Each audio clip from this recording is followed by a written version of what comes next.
آمین۔ تو تھوڑی سی بڑی کام کی باتیں میں آج آپ کو بتاؤں گا۔ حضرات، اللہ نے تمہیں تنہا دنیا میں نہیں چھوڑا، اللہ نے دنیا میں تمہیں تنہا نہیں چھوڑا، اللہ نے تمہیں ایسا ہتھیار دیا ہے کہ جو ہتھیار کا مقابلہ آج بھی پوری دنیا مل کے نہیں کر سکتی، اور اس ہتھیار کا نام ہے قرآن۔ اے ہے واہ واہ واہ، بولو نا سبحان اللہ۔ سبحان اللہ۔ اس کا نام ہے قرآن۔ حضرات، کسی قوم کو دیکھیے مال کے اعتبار سے برتری حاصل ہوئی، کسی کو تعداد کی بنیاد پر، کسی کو فوج و سپاہ کی بنیاد پر۔ مسلمانوں، تم نے کبھی بھی کامیابی نہ فوج کی بنیاد پہ حاصل کی ہے، نہ تعداد کی بنیاد پہ حاصل کی ہے، نہ مال اور دولت کی بنیاد پہ حاصل کی ہے۔ جب جب تمہیں کامیابی ملی ہے، خدا کا فضل رہا ہے، اور پھر اس میں قرآن کا کمال رہا ہے۔ جب جب کامیابی ملی ہے، دیکھیے نہ بدر کے میدان میں تمہاری تعداد زیادہ تھی، نہ تمہارے پاس مال زیادہ تھا، تعداد بھی کم تھی، مال بھی کم تھا، مگر اللہ نے کامیابی دی تھی۔ ہر وقت دیکھیے، آج ہم جو فیل ہیں، جو فلاپ ہو رہے ہیں پوری دنیا میں، اور پوری دنیا ہمیں مار رہی ہے، پوری دنیا ہمیں تکلیف دے رہی ہے، پوری دنیا ہمیں ستا رہی ہے، وجہ یہ ہے کہ ہتھیار تو ہے ہمارے پاس، مگر ہتھیار کا استعمال کرنا ہم نے چھوڑ دیا۔ اس لیے پوری دنیا ہمیں نوجوانوں مار رہی ہے، اس لیے نوجوانوں پوری دنیا ہمیں ڈس رہی ہے، اس لیے نوجوانوں پوری دنیا میں ہم ذلیل ہو کے رہ گئے۔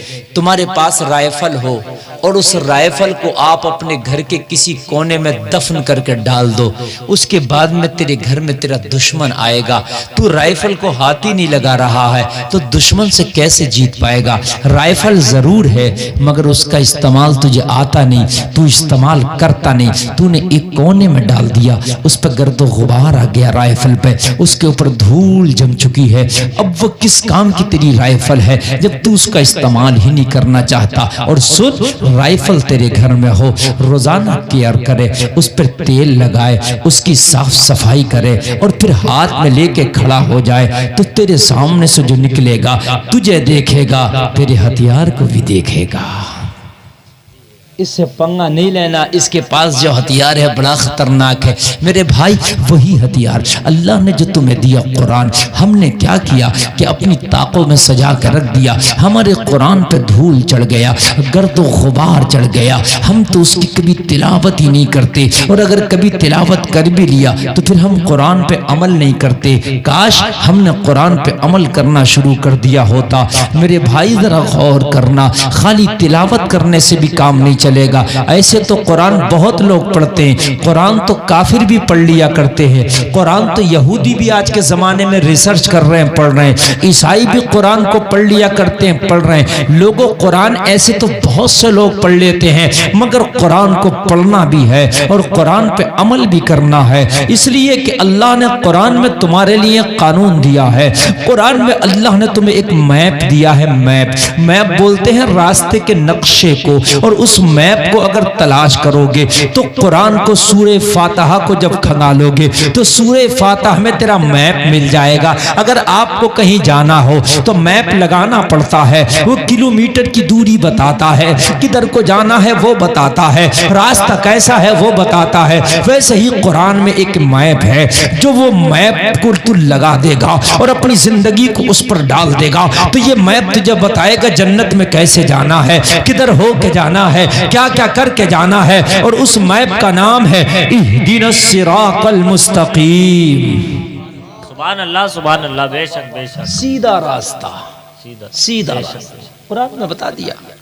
ترتیب کے اعتبار سے جو قرآن کی پہلی سورہ سورہ فاتحہ ہے، اس میں اہدنا الصراط المستقیم اللہ نے فرما دیا۔ دعا کرو کہ یا اللہ ہمیں سیدھا راستہ چلا۔ بے شک بے شک۔ اب ہم قرآن قرآن قرآن قرآن قرآن کہتے ہیں، مگر میرے بھائی خالی قرآن کہنے سے نہیں کام چلے گا، خالی ہم رمضان رمضان کہہ دیں، کہنے سے نہیں کام چلے گا، روزہ رکھنے سے کام بے شک۔ خالی قرآن کہنے سے نہیں کام چلے گا، قرآن پہ عمل کرنے سے کام چلے گا۔ آپ نے قرآن کا ہدیہ کرایا، مسجد میں رکھا دیا، میرے بھائی تو اس سے کیا سوچتے ہو، آپ کا حق ادا ہو گیا؟ نہیں، قرآن کو پڑھو بھی اور اس پہ عمل بھی کرو، انشاءاللہ کبھی مار نہیں کھا سکتے۔ بے نہ شک بے شک جب تک قرآن سے دور رہو گے مارے جاتے رہو گے، پٹتے رہو گے، ذلیل ہوتے رہو گے، رسوا ہوتے رہو گے۔ قرآن ہی ایک ایسی چیز ہے جو دنیا میں بھی راستہ دکھاتا ہے اور مرنے کے بعد بھی تمہیں راستہ دکھاتا ہے۔ بے شک بے شک قرآن ہی ایسی چیز ہے، مگر آج میری قوم قرآن سے بہت دور ہے۔ اب اپنے دل سے خود پوچھ رہی ہے جو جملے میں بول رہا ہوں، کیا واقعی ہم قرآن پہ عمل کرتے ہیں؟ تو ہمارا دل کہے گا تو قرآن کے پاس سے بھی ہو کے نہیں نکلا، قرآن پہ تو عمل ہی نہیں کرتا۔ قرآن میں ہے 5 وقت کی نماز پڑھنا ہے نہیں پڑھتے، قرآن میں ہے زکوٰۃ دینا ہے نہیں دیتے، قرآن میں ہے روزہ رکھنا ہے نہیں رکھتے، قرآن میں ہے والدین کی اطاعت کرنا نہیں کرتے، قرآن میں پردے کا حکم صاف طور پر آیا ہے، مگر ہماری بیٹیاں بہنیں مائیں پردہ نہیں کرتی۔ قرآن میں میرے بھائی سود نہیں کھانا، مگر پھر بھی میری قوم سود کھا رہی ہے۔ قرآن میں شراب کی ممانعت ہے، نہیں پینا، ہاتھ نہیں لگانا، مگر پھر بھی میری قوم شراب کی بھٹیوں پہ لائن لگاتی نظر آ رہی ہے۔ لوگوں، ہم نے قرآن ہی کو تو ٹھکرا دیا، ہم نے قرآن ہی کے راستے کو تو چھوڑ دیا، ہم نے قرآن ہی کو تو سینے سے لگا کے عمل نہیں کیا۔ بس ایک یہی وجہ ہے جس کی وجہ سے ہم تباہ ہو کے رہ گئے، جس کی وجہ سے ہم برباد ہو کے رہ گئے میرے بھائیو، ورنہ تمہاری تعداد تو آج اتنی ہے۔ تاریخ اٹھاؤ، پوری دنیا میں مسلمانوں کی تعداد کبھی اتنی نہ تھی جتنی تعداد آج ہے۔ تقریباً 125 کروڑ پوری دنیا میں مسلمان پایا جاتا ہے، اس سے زیادہ تو ہوگا، اس سے کم نہیں ہے۔ بدر میں تو کل 313 تھے، مگر تم نے ایک نئی تاریخ لکھی تھی۔ لوگوں ذرا تم مجھے بتاؤ تو، کربلا میں تم کافی 72 تھے، مگر تم نے ایک نئی تاریخ لکھی تھی۔ ذرا تاریخ تو اٹھاؤ، تاریخ کا مطالعہ تو کرو، پتہ چلے گا۔ کبھی بھی تعداد کی بنیاد پر تمہیں کامیابی نہیں ملی ہے۔ لوگوں ذرا غور کرو، جب تم نے قرآن کو اپنے رہنما بنایا ہے، جب تم نے قرآن کا دامن پکڑا ہے، اللہ نے تمہیں کامیابیوں سے ہمکنار کر دیا۔ اللہ نے تمہیں کامیابیوں سے ہمکنار کر دیا ہے۔ میرے نوجوانوں، آج میری تقریر سے بس یہ جملے لے کے جانا کہ آج کے بعد میں تمہیں ایک ہی بات بتا کے جا رہا ہوں، میں 50 باتیں بتا کے نہیں جا رہا، نہ میرے پاس 50 باتیں بتانے کا ٹائم ہے اور نہ تمہارے پاس سننے کا ٹائم ہے، دونوں کے پاس ٹائم نہیں ہے، اور زیادہ باتیں تم یاد بھی نہیں کر سکتے۔ ایک ہی ایسی بات بتا دوں جو آپ کو 100 سونار کی اور ایک لوہار کی پڑے۔ ایک ہی بات میں آپ کو بتا دوں، صرف آج کے بعد جلسے سے اٹھنا تو یہ سوچ کے اٹھنا کہ قرآن کو اپنا ہم رہنما بنائیں گے، انشاءاللہ کامیابی ملے گی۔ صرف قرآن کو، بس اور کوئی سبق نہیں، صرف قرآن۔ اور اگر تمہیں نہیں پتا قرآن میں کیا ہے، کسی مولانا پوچھ رہے حضرت یہ کام کرنا، قرآن کیا بتا رہا ہے اس کام کے لیے؟ بس صرف قرآن۔ جس دن تم نے قرآن کو خدا کی قسم اپنے آگے کر دیا، دنیا تمہارے پیچھے ہو جائے گی۔ آج تم نے قرآن کو پیچھے کر دیا، اس لیے دنیا تمہارے آگے ہے، تم قرآن کے پیچھے ہو۔ تم نے قرآن پڑھنے والوں کو بھی پیچھے کر دیا، ان کی بھی حیثیت نہیں ہے۔ آج ڈاکٹر، ماسٹر، انجینئر کو آدمی بہت ہائی فائی عزت دیتا، میرے بھائی یہ قرآن پڑھنے والے بچے، حافظ قرآن، عالم قرآن، ان کی حیثیت بہت زیادہ ہے۔ جب تک یہ مدرسے میں پڑھتے ہیں یہ مہمان رسول ہیں، اور یہ پڑھ کے نکل جائیں تو یہ نائب رسول ہیں۔ ان کا جانا بھی لاجواب ہے اور مدرسے سے آنا بھی لاجواب ہے۔ ایک بات بتاؤں میں آپ کو، مکہ کا ایک بہت دبنگ آدمی، بہت مضبوط آدمی، پورا مکہ جس سے ڈرتا تھا، نام ہے عمر ابن خطاب۔ یہ ایمان لانے کے بعد ہی نہیں اتنے خطرناک، ایمان لانے سے پہلے بھی دبدبے والے تھے، ایمان لانے کے بعد تو پھر ایسا مان لو جیسے سونے کا پانی چڑھا دیا ہو، پھر تو ایسا لگا کہ 4 چاند لگ گئے۔ مگر عمر ایمان لانے سے پہلے بھی پورے مکہ کے اندر یکتائے روزگار تھا، دبنگ۔ اور حضرت عمر کا حال یہ تھا کہ مکہ میں کسی کی طاقت نہیں تھی کہ عمر کی آنکھ میں ڈال کے کوئی آنکھ میں آنکھ ڈال کے کوئی بات کرے، سب گھبراتے تھے عمر سے۔ میٹنگ ہوئی، سب نے کہا اسلام بڑی تیزی سے آگے بڑھ رہا۔ عمر کا معاملہ یہ تھا، ان کا معاملہ یہ تھا کہ زیادہ چیمے گوئیاں نہیں کرنا، جو کرنا ہے کر ڈالنا۔ کہا مکہ والوں چیمے گوئیاں کیوں کرتے ہو کہ اسلام آگے بڑھ رہا، روکتے کیوں نہیں؟ تو کہا عمر کیسے روکے، محمد عربی کے پاس ایک ہتھیار ہے جس کا نام قرآن ہے، وہ جس کے سامنے پڑھ دیتا وہ محمد کی بولی بولتا نظر آتا ہے۔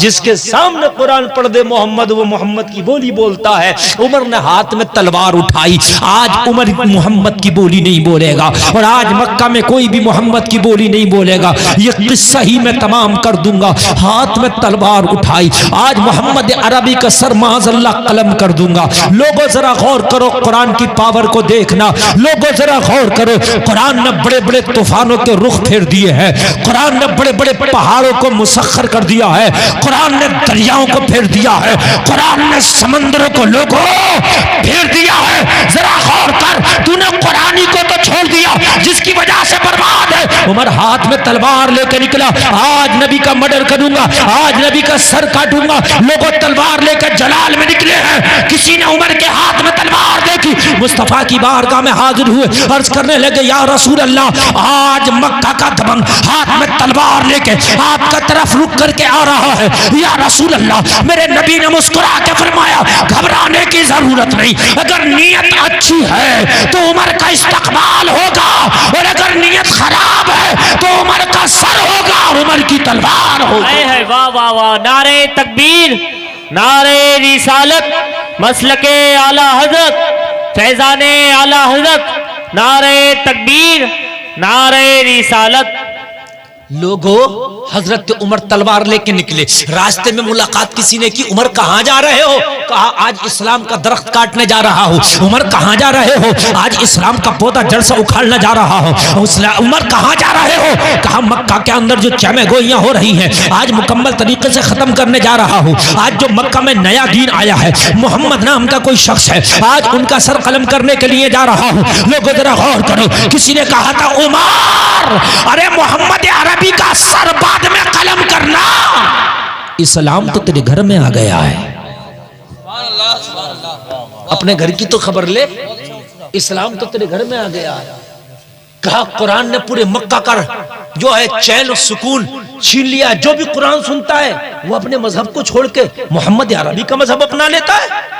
کہا عمر وہی تو قرآن ہے جو تیرے گھر تک پہنچ گیا، جسے تو روکنے چلا ہے وہ قرآن تیرے گھر تک پہنچ گیا۔ لوگوں تم قرآن کو آگے تو کرو، اتنی پاور ہے اس کے اندر، اتنی پاور ہے، یہ ہر جگہ تمہیں راستہ دکھائے گا۔ بے شک بے شک، پل صراط بڑا خطرناک راستہ، وہاں بھی انشاءاللہ یہ تمہیں راستہ دکھائے گا اور جنت میں لے کے جائے گا، مگر قرآن کا دامن پکڑو میرے بھائی، تم نے پکڑا نہیں۔ جتنی محبت تم نے دنیا میں بالی ووڈ سے کیا، ہالی ووڈ سے کیا، تم نے جتنی محبت دنیا سے کیا، کاش اس کی آدھی محبت بھی اگر قرآن سے کر لیتے نا تو قرآن تمہیں کامیاب قوم بنا کے چھوڑتا۔